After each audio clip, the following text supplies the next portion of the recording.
anak. Halika na.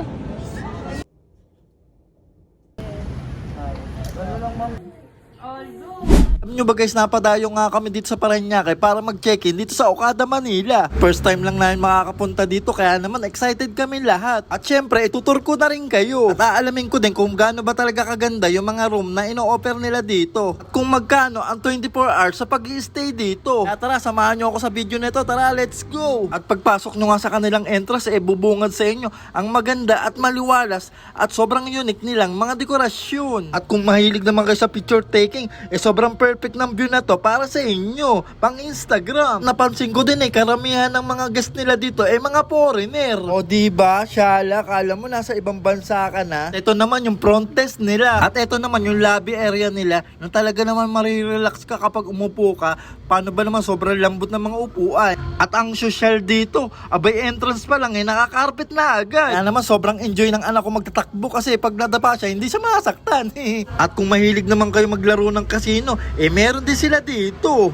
So ayun guys, nandito na kami sa hallway nila at on the way na kami dun sa room na pag-check-in na namin. Yan, kasama ko si Commander at si Mama at ang baby Yuri ko. Grabe guys, sobrang ganda ng mga view dito. Bawat kanto na matadaanan mo, magpipicture ka talaga. At meron din sila ditong ATM machine. Hindi mo na kailangan lumabas ng hotel para mag-withdraw. Meron din sila ditong buffet restaurant guys, At entrance pa lang, bongga na, diba? Yamanin! At alam nyo ba guys, dito sa Okada, Manila, bukod sa hotel and casino sila, parang mall na rin to. Kasi marami silang mga store dito na mga high-end brand. Lahat yata ng mga sikat na mamahala nandito. Marami din ditong pagpipilian ng mga restaurant. Na halos lahat yata nandito na. Siyempre, nandito din ang paborito natin, ang Jollibee. Kung saan nga bida ang saya.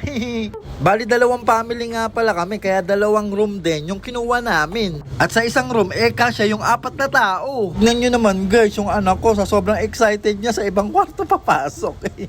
Yung guys, malapit na ako sa room namin. Tingnan natin kung sulit ba talaga yung pagdayo namin sa kanila. Kung okay ba yung nakuha naming room. Kung magiging komportable kami, syempre ayun ang mahalaga maging komportable ka. So ayun guys, finally nandito na tayo. Okay, wala nang patumpik-tumpik. I-check na natin, i-room check na natin to. Tara guys, pasukin na natin to. Okay, ang unang destination natin, ang dressing room nila na napakaganda. Parang asawa ko. At yan, sobrang dami yung pwedeng paglagyan ng mga gamit nyo kung marami kayong dala. Tapos may dalawang drawer din sila na pwede yung paglagyan ng mga abubot nyo. Tapos may malaking salamin din sila dito. At dito naman yung restroom nila na sobrang laki. Pwede na kayo maghabulan dito. Dito guys, may set na rin sila na nilalagay. May shampoo, may Colgate, may toothbrush, sabon, may suklay, tuwalya din at blower na pwede mong gamitin. Tapos guys, dito naman yung shower area nila. At yan, magiging komportable ka sa pagligo kasi may hot and cold silang tubig. At ditong side naman yung toilet room nila. Yan. Shala, automatic, social. Tapos guys, dito yung button niya kung gusto nyong i-flash. Yan.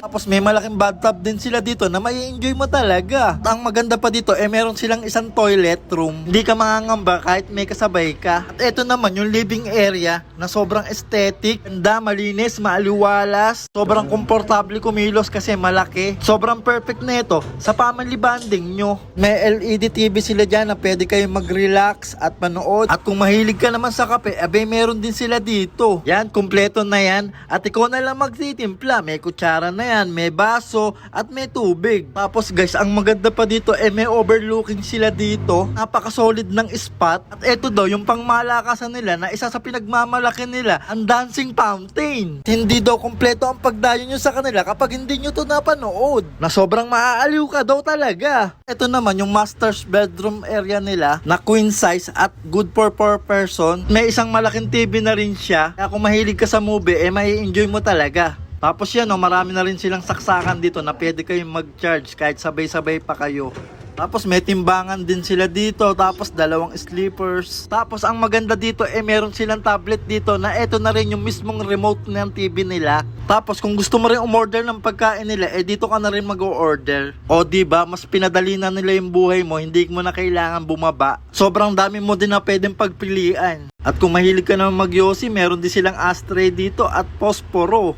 Bali, dalawang room nga pala yung inabil namin dito kasi dalawang family kami at parehas 24 hours. At eto naman yung isang room na nakuha namin na halos same lang din. Alin na avail nga pala namin yung dalawang room 20,000 pesos. 10,000 yung isang kwarto. At para sa amin not bad na yun para sa ganito kaganda. Kaayos at kukomportabling kwarto. At syempre yung pinaka nagustuhan namin dito na experience, yung magkakasama kami ng buong pamilya na naging masaya kami. Kasama rin sa binayaran nyo yung Prince Swimming Pool nila. So ayun guys, dito ko na rin po tatapusin yung video ko. Maraming salamat sa panonood. At kung nagustuhan nyo naman po ang video na to, paki-like and share naman po. Salamat. Aking kabuhat. Peace out. All good. Gang gang. See you sa next vlog. Sipag magtututulog, kaya pita ka puyat. Imbis magbanat ng buto, nagbunat ng butong may kasamang ikab. Ganong katamad, sabay-abasa ba magaling, magabang na malalaglag.